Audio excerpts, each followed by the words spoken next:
Woo! Masaya po ba tayo? Eh, sa araw-araw, damhin po natin ang presensya ng Panginoon dito sa dambanang ito. Bago po lahat, magandang umaga po sa inyong lahat. Mapagpalang umaga sa inyong lahat. Yung may mga sakit, tignan po niyo yung sarili. Ngumiti lang po tayo. Sigurado pong ikagagalak ng ating puso. Huwag po natin kalimutan ang lahat mga yan. Lahat po tayo may madadama sa araw na ito sa biyayang ibibigay sa atin ng Panginoon. Ano po ang ating pong tema ngayon, yung kung paano matatanggap ang kabutihan ng Diyos sa ating buhay. Ito po ang the best na naisip po matanggap natin sa Panginoon, yung tinatawag na born again. Ang born again hindi po yung isang Katoliko o isang reliyon. Ito po yung born Christian. Ang tinatawag kung paano po tayo isisilang na muli dito sa mundo. Kung paano tayo babaguhin ng Panginoon dito sa mundo na lang. Kaya mithin po natin, lahat tayo ay magkaroon ng bagong buhay, bagong pag-asa, bagong nilalang dito sa mundo. Bakit po naisip ko po yung bagong pag-asa, bagong pagkapanganak dito? Sapagkat ang Diyos natin bumaba dito sa lupa bilang isang Kristo at isang hari. Nagkatawan tao po siya at bumaba po rito sa lupa upang tubusin upang tubusin ang mga tao dito sa lupa dahil sa kasalanan ng tao. Siya ay nagpakababa siya bilang hari. Ito po ang magandang nangyari sa Panginoon. Dahil sa kanyang pagpakababa, naging alipin. Siya ang unang naging alipin, hindi po tayo. Siya ang unang nag-alipin dahil sa kasalanan ng tao, siya ay naging alipin ng ating Panginoon. Kanya, paano po natin makikita ang Panginoon kung hindi natin siya susundin? Eka nga, maniwala tayo sa hindi natin nakikita. Di po ba? Dahil si Kristo nung unang panahon pa siya, kaya hindi po natin siya nakita. Pero may mga Bible na sinusundan natin kung paano ang nangyari nung unang panahon. Kanya napakahalaga po ng salita ng Diyos na gagaling sa ating Panginoon. Yun po ang dapat nating damhin sa ating buhay. Buhay po ba ang Diyos? Sa una kong buhay, ako'y ganyan din po. Isa po akong taong makasalanan. Lahat naman tao ay nagkasala po eh. Kanya alam po, sa pagkakasala ng tao, diyan po natin mapagdinilayan sa ating buhay kung paano tayo babaguhin ng Diyos, kung paano tayo ibibigyan ng kalakasan, kung hindi tayo isisilang na muli. Ang pagsilang ng tao sa mundong ito ay isa pong hamon ng Panginoon sa atin. Bawat tao ay may pagkakasala. Kanya paano tayo magbabago kung hindi tayo isisilang na muli? Paano natin makakamtan ang pagbabago? Paano natin makakamtan ang bagong buhay kung hindi natin isasagawa o isa sa puso? O ano po ang pinaka-formula na dapat natin gawin? Hindi po ba? Ang nasa kuko po, yung pagbabago ay una, makilala natin ang Diyos na bilang siyang hari, siyang Kristo na ating tagapagligtas. Isuko po natin ang ating mga kasalanan, magpatawaran po tayo bilang tao na nagkakasala tayo bilang tao nagkakasala po tayo sa ating kapwa. Di po ba? Kanya ang tao, siya rin po ang gagamitin kung paano tayo mailigtas.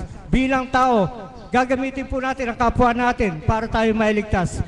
Ang tao pwede rin pong maging anghel. Hindi lang po ang anghel na si San Gabriel ang anghel. Lahat tayo pwede mag-anghel. Bakit po nasabing maging anghel? Kasi tayo po ang magagamitan. Ikaw, halimbawa po, nagkasakit ka. Pwede ka pong kamukha ni Mother. Pwede ka pong humingi idulog mo sa kanya. Siya pong magiging anghel mo para i-provide sa'yo kung ano yung mga dapat mong gawin. Kung ano yung mga naging karanasan na may share na sa iyo. Ngayon, kung yung pakikinggan at dadamin mo sa iyong sarili, doon mo madadama na ganun pala, na pwede pala tayong maging anghel sa kapwa natin. Di po ba? Buhay po ba ang Diyos? At ang maganda pong mangyayari sa tao kung ito'y naging born again na. Ang born again po ay yung muling pagsilang ng tao dito sa mundo. upang ang kanyang mga kasalanan ay kanya na lang iwanan, kanya nang iwaksi. Isipin na lang po niya, kung ang tao ay nagkakaisa po rito, siguro po wala na pong taong makasalanan, wala na pong tao, pero hindi po siguro madaling mangyari yon kasi ang tao nga po ay makasalanan. Bago siya sinilang, meron na po siyang nagawang kasalanan. Yan po ang tao. Kanya po kung tayo dito po sa dambanan ito, dito po malalaman, dito po madadama kung paano ang ating Kristo, ang ating buhay na Diyos ay nananahan dito sa lugar nito. Di po ba? Buhay po ba ang Diyos?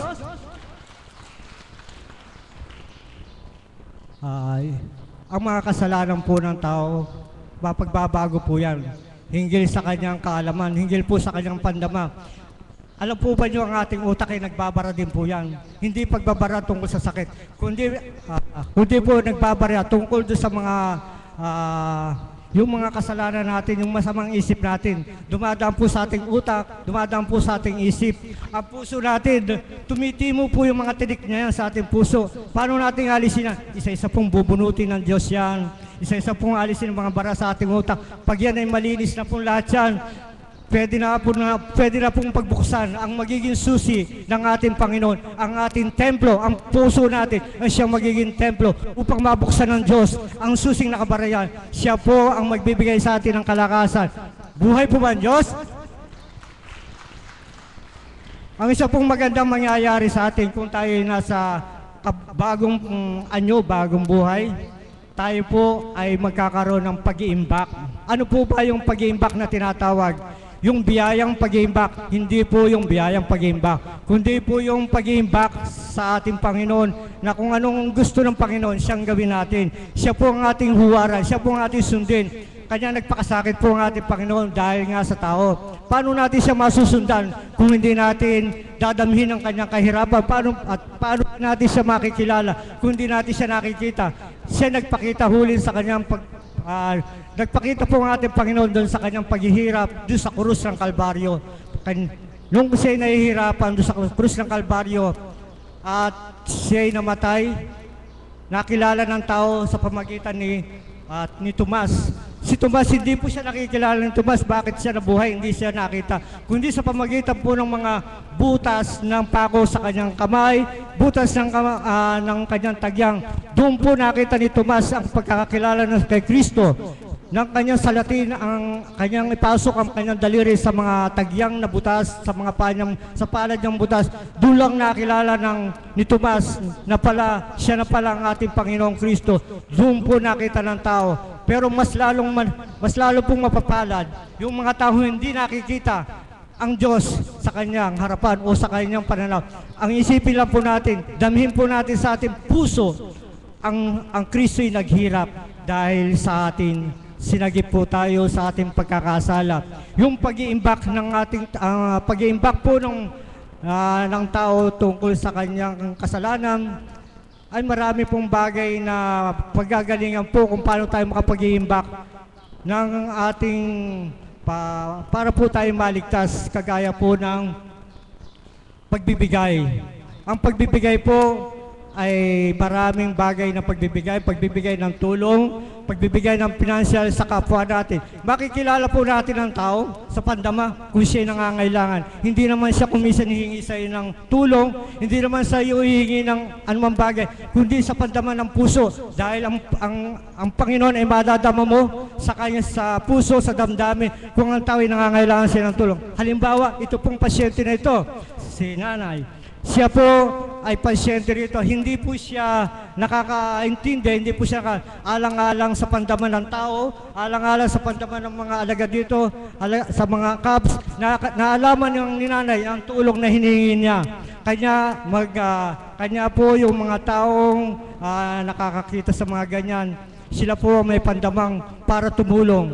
Yan po isa pong bagay na pwede pong pag-iimbak si taas, kayamanang hindi nalulusaw para sa ating makakamtan sa Panginoon. Yan pong mga kayamanan na yan na sinasabi ko, darating ang panahon, pwede po nating i-withdraw. Paano natin ma-withdraw dahil hindi naman po kayamanan? Ang ibig ko pong sabihin, ibig ko pong ituran sa inyo, pag na-imbak po yung kayamanan sa dami na po nung naitulong nyo, pwedeng ibigay ng Panginoon yung siksig, liglig at umaapaw sa buhay natin upang tayo damhin ng ating presensya ng ating Panginoon. Di po ba? Buhay po ba ang Diyos? Sa pananaw po ng tao, kung minsan nagkakamali po sila, akala nila kung sila'y mayaman na, sila'y may kakayahan na, yun ang pinanghawakan po ng tao. Hindi po, kung siya po ay nasa pagkatao. Ganun po ang tao.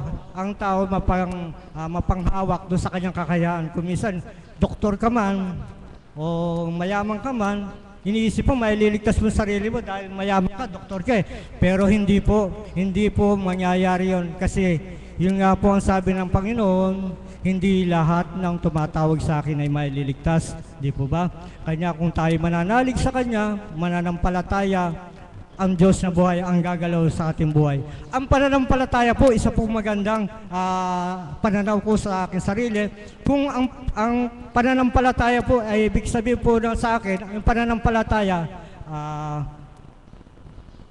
tumaya ka. Kung mag-isa kayong pananampalataya, itaya mo yung sarili mo, siguradong panalo ka. Buhay po ba ang Diyos? Ganun po kahalaga ang pananampalataya sa tao. Itaya mo yung sarili mo, siguradong panalo ka. Dahil nadama mo ang Panginoon sa buhay mo, sumunod ka sa Kanya, at ikaw hindi mabibigo. Lahat ng hihilingin mo, ibibigay ng Diyos. Dahil nadama mo siya, naging born again ka sa iyong buhay, ito na ang panahon. Tayo magbago, mga kapatid. Panahon na o oras na upang tayo magbago. Di po ba? Yan po ang hinihingi sa atin ng Panginoon. Pagbabago sa landas ng buhay. Ito po ang gusto ng Panginoon. Hindi po sa landas ng paliko-liko. Pag tayo naliko-liko, wala po tayong paroroonan. Kundi likong buhay ang mangyayari sa atin. Hindi tayo paroroonan sa makipot na daan. Kasi ang makipot pong daan, papunta sa langit, hindi po natin makakamtan yan. Kung hindi po tayo isusuko natin ang sarili. Kasi ang Panginoon, alam niya sa sarili natin, alam natin na tayo kuminsan nagkakamali. Pero dito sa pagkakamali natin ngayon, dapat malaman natin na tayo nagkamali. Humingi po tayo ng kapatawaran. Ang Diyos po ay mabait. Hindi po siya kanya, minahal po tayo lahat. Maski sino ka man, mamahalin ka ng Diyos. Maski ikaw ay magnanakaw o sino ka man magnanakaw. Hindi po ba yung tatlong nando sa Kalbaryo? Isang magnanakaw na nasa tabi niya. Pinatawad pa niyo yun. Pinatawad pa. Kahit siya magnanakaw. Ganun po tayo. Ituturing po tayo, isa tayong magnanakaw. Dahil sa ating ginagawang kasalanan dito sa mundong ibabaw. Yan po ang magandang mangyayari sa tao pag tayo naging born na po. Naging bagong anak tayo ng Ama. Yan ang magandang mangyayari po sa atin. Huwag po natin kalimutan ang Panginoon sa buhay natin. Yung mga sakit na yan, yung mga problema, temporary lang po na dumadaan sa ating buhay. Pansamantala lang po. Natural po kasi sa buhay ng tao. Kasama po natin yung mga pagsubok na yan. Kaya dyan po tayo dinadalisay ng Panginoon sa mga pagsubok na dumadaan sa atin. Yung mga sakit na yan, temporary lang po yan. Huwag po kayong matakot, huwag po kayong manggamba. Bibigyan po kayo ng katapangan ng Diyos. Pag nakilala po niyo ang Panginoon, kikilalanin ng Panginoon, sigurado po, maliligtas kayo. Anumang bagay na mangyayari sa inyong buhay, huwag niyong panghinayangan. Huwag kayong manghinayang sa Diyos na kayo'y lumapit. Huwag kayong manghinayang sa inyong mga sakit na yan. Huwag po kayong matakot sapagkat yung mga pagsubok na yan, iiwanan po natin lahat yan. Pagdating sa kabilang buhay, kung kasama mo ang Diyos, sigurado, wala na lahat ng mga pagsubok na yan. Dito sa mundo talaga pong dadalisayin po tayo ng Panginoon. Kanya ganun po ang panawagan ng Panginoon. Ang Panginoon, ang sabi nga po ng Panginoon, kamtan mo ang aking pag-ibig sa iyo. Siguradong makakadama ka ng pag-ibig ko. Yan po ang kailangan natin ng Diyos. Siguro po sa dami ng aking na-share sa inyo ay mapagninilayan po niyo sa inyong buhay na itong mga sinabi ko sa inyo, hindi po ito katang-isip lamang, kundi mangyayari po sa atin talaga ito. Kanya sa umagang po ito, magandang umaga po tuli, mapagpalang umaga sa inyo lahat. Thank you. Maraming salamat kapatid sa maganda mo ibinahagi para sa amin lahat. Ang susunod ko pong tatawagin ay mag-aalay na isang awitin. Walang iba kundi ang aking kapatid na Mirna Andrade.